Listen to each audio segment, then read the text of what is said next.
ये तमाम जो सवाल दागे गए हैं विपक्ष की ओर से। सांसद रविशंकर प्रसाद संविधान पर चर्चा करेंगे। इसके अलावा आपको बता दें, इस दौरान ये इसलिए भी खास रहने वाला है, बीजेपी के लिस्ट में पीपी चौधरी का नाम भी इसमें शामिल है और कई ऐसे नाम और भी बता दें आपको, डी पुरंदेश्वरी भी संविधान पर चर्चा करेंगे। इसके अलावा तेजस्वी सूर्या, अपराजिता सारंगी विपक्ष को जवाब देंगे। वहीं अभिजीत गांगुली कटक से सांसद, भृतहरि मेहताब का भी इसमें नाम शामिल है। तो लिस्ट में किन किन के नाम शामिल है जो कि संविधान पर जब चर्चा होगी तो जवाब सवाल यहां पर किए जाएंगे।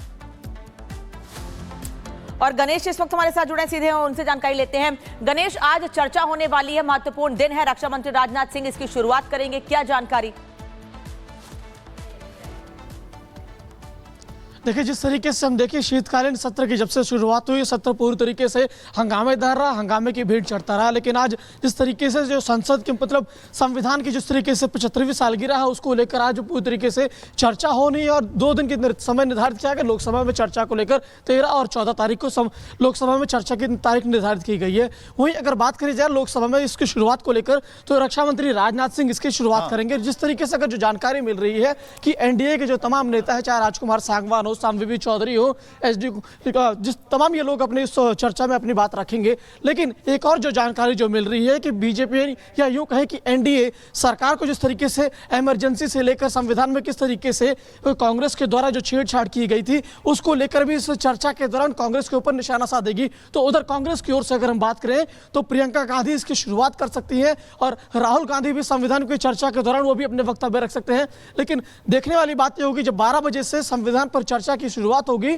तो किस तरीके से होता है, क्या कुछ होता है, पक्ष विपक्ष किस तरीके से आरोप प्रत्यारोप की बातें होती है, संविधान किस तरीके से बना उसको लेकर किस तरीके से बातें कही जाएंगी। क्योंकि काफी संघर्ष के बाद हमें आजादी मिली और संविधान बनाने में कितनी चुनौतियां पूर्ण रही, कितनी बातें रखी गई, क्या संघर्ष था, सारे इतिहास से लेकर आज तक किस तरीके से संविधान का दायरा रहा, संविधान का दौर रहा, संविधान किस तरीके से आगे बढ़ता रहा और किस तरीके से उसके साथ जो बात छेड़छाड़ किया गया, सारी बातें हमें इस चर्चा के दौरान देखने को मिल सकती हैं।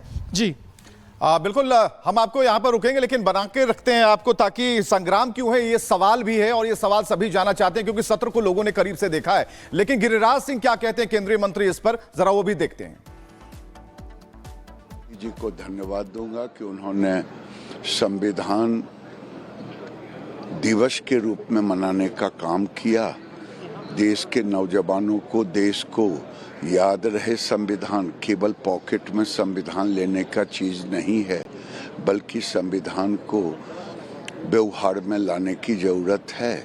और आज चर्चा भी है 2 दिन।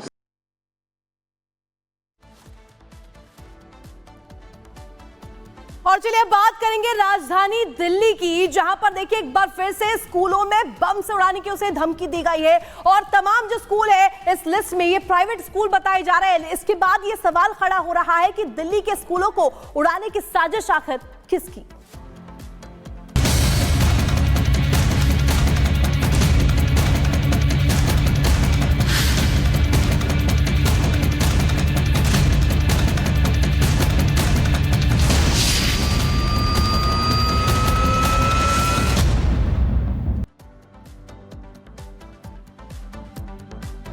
तो स्कूलों को धमकी, आखिर साजिश किसकी है, बड़ा सवाल ये बना हुआ है। इस बीच एक बड़ी खबर सामने आ रही है, 16 स्कूल बताए जा रहे हैं जहां बम से उड़ाने की धमकी दी गई है। बाकायदा ईमेल के जरिए ये धमकी मिली है और इस लिस्ट में आपको बता दें कि 16 स्कूल बताए जा रहे हैं। ये बड़ी जानकारी निकलकर सामने आ रही है, दिल्ली के 16 स्कूल जहां बम से उड़ाने की धमकी मिली है। ऐसा पहली बार नहीं हुआ है, इससे पहले भी कई बार धमकियों का जो सिलसिला है ये देखने को मिला है। आपको बता दें ईस्ट ऑफ कैलाश में टीपीएस स्कूल को भी धमकी भरा मैसेज मिला, सलवान स्कूल, मॉडर्न स्कूल और कैम्ब्रिज स्कूल को भी धमकी दी गई है। दिल्ली फायर डिपार्टमेंट के मुताबिक पहली कॉल भटनागर इंटरनेशनल स्कूल से मिली, उसके बाद दूसरी कॉल की बात करें तो 6:23 पर कैम्ब्रिज स्कूल को यह धमकी मिली। इसके बाद श्रीनिवासपुरी इलाके में भी जिस तरीके से हड़कंप मचा हुआ है, 6:35 पर डीपीएस स्कूल में भी कॉल की गई।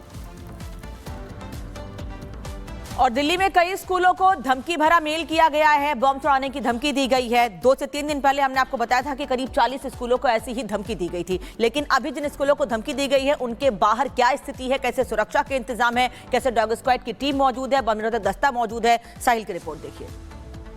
दिल्ली में एक बार फिर से प्राइवेट 3 स्कूलों को बम से उड़ाने की ईमेल मिली है, जिसके बाद आज सुबह दमकल विभाग को ये पूरी जानकारी दी जाती है, दिल्ली पुलिस को जानकारी दी जाती है, जिसके पुलिस टीम और दमकल विभाग टीम जो है वो मौके पे पहुंचती है। इस वक्त मैं ईस्ट ऑफ कैलाश के दिल्ली पब्लिक स्कूल के बाहर मौजूद हूँ। इस स्कूल को भी लगभग 6:35 पे दमकल विभाग को इस स्कूल से पीसीआर कॉल मिलती है कि उनको एक बम थ्रेट जो ईमेल है वो मिली है, जिसके बाद स्कूल में आज जो है पेरेंट्स को छुट्टी की जो मैसेज है वो स्कूल की तरफ से फॉरवर्ड किया गया है। और अभी भी आप देख सकते हैं जो स्कूल में काम कर रहे लोग हैं वो भी यहाँ पर मौजूद हैं।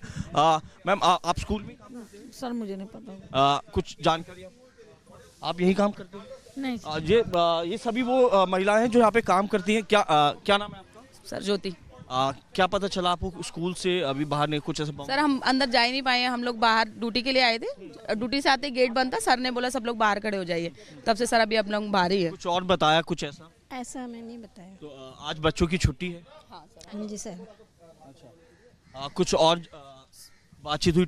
जो टीचर्स उन्होंने क्या कहा कि मतलब? कुछ भी नहीं बोला हम लोग तो बाहर ही खड़े हैं, जब से आए हैं जब से बाहर ही खड़े हुए हैं। हमको बताया कि बम से उड़ाने की कुछ ईमेल? नहीं हमको इन्फॉर्मेशन नहीं है हमारे पास, हमें सिर्फ इतना बोला गया बाहर खड़े हो जाइए। बोला गया है कि मतलब जब से हम आए ना यहाँ पे तो बाहर ही खड़े हैं हम तब से। बिल्कुल, ये तमाम जो महिलाएं हैं ये स्कूल में काम करती हैं। इसके अलावा मैं एक और तस्वीर दिखाना चाहूँगा। दिल्ली पुलिस का जो बॉम्ब डिस्पोजल टीम है वो भी यहाँ पर पहुँची हुई है। लगातार जो स्कूल में सर्च ऑपरेशन है वो जारी है। इसके अलावा दमकल विभाग की जो एक गाड़ी है वो भी मौके पे जो है तैनात की गई है, स्टैंड बाय पे रखी गई है। दरअसल आपको बता दें पहली कॉल जो है सुबह 4:23 पे जो कॉल मिलती है वो पहली कॉल भटनागर इंटरनेशनल स्कूल से मिलती है कि स्कूल के अंदर बम होने की कॉल है, जिसके बाद जो है सभी स्कूलों के अंदर जो 3 स्कूल चिन्हित किए गए हैं उनको तरफ से जो है छुट्टी घोषित कर दी है। दूसरी कॉल जो है वो 6:23 पे कैम्ब्रिज स्कूल से मिलती है और तीसरी कॉल 6:35 डीपीएस स्कूल से दी जाती है। तो फिलहाल स्कूल के अंदर जो 3 स्कूल सामने हैं उनके अंदर जो है सर्च ऑपरेशन किया जा रहा है। इसके अलावा दिल्ली पुलिस भी उस ईमेल की आईपी एड्रेस खंगालने में लगी है जिस आईपी एड्रेस से इन 3 स्कूलों को बम से उड़ाने की ईमेल मिली थी। वीडियो जर्नलिस्ट पंकज के साथ साहिल भामरी, रिपब्लिक भारत, दिल्ली। तो साहिल ये बता रहे हैं कि 3 स्कूलों को धमकियां मिली हैं, लेकिन अभी तक पुलिस नहीं पता लगा पाई है कि ईमेल कौन भेज रहा है, कौन धमकियां दे रहा है और कौन कह रहा है कि हम बम से उड़ा देंगे। और ये भी बता रहा है कि बच्चों के स्कूल बैग जो है उसे चेक नहीं किया जा रहा है। धमाका हो सकता है, अभिभावक डरे हुए हैं, लेकिन इससे पहले भी जो धमकियां दी गई उसके बारे में भी कोई रिपोर्ट अभी तक नहीं आई है कि उसके बारे में क्या पता चला, ईमेल किसने भेजा था। एक छोटी सी और रिपोर्ट दिखाते हैं आपको।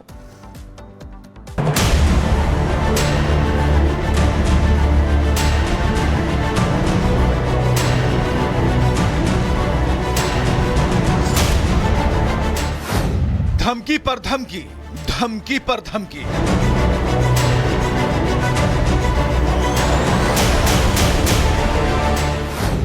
एक बार फिर मिली दिल्ली के स्कूलों को धमकी।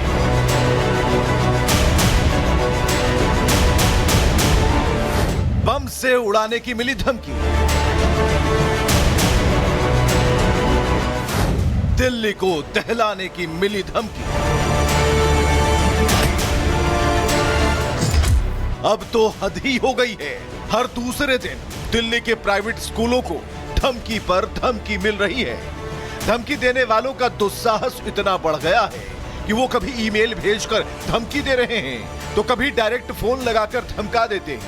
आज भी कुछ ऐसा ही हुआ।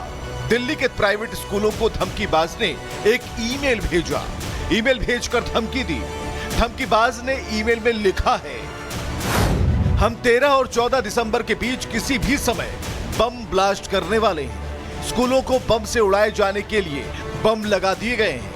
बम कब फटेगा ये तो नहीं बताएंगे, लेकिन इतना तय है कि धमाका 13 और 14 दिसंबर के बीच होगा। ध्यान रखना कि छात्र जो स्कूल बैग लेकर आते हैं तुम लोग उसकी जांच नहीं करते। अच्छा होगा कि हमारे ईमेल का जवाब दो, नहीं तो हम बम विस्फोट जरूर करेंगे।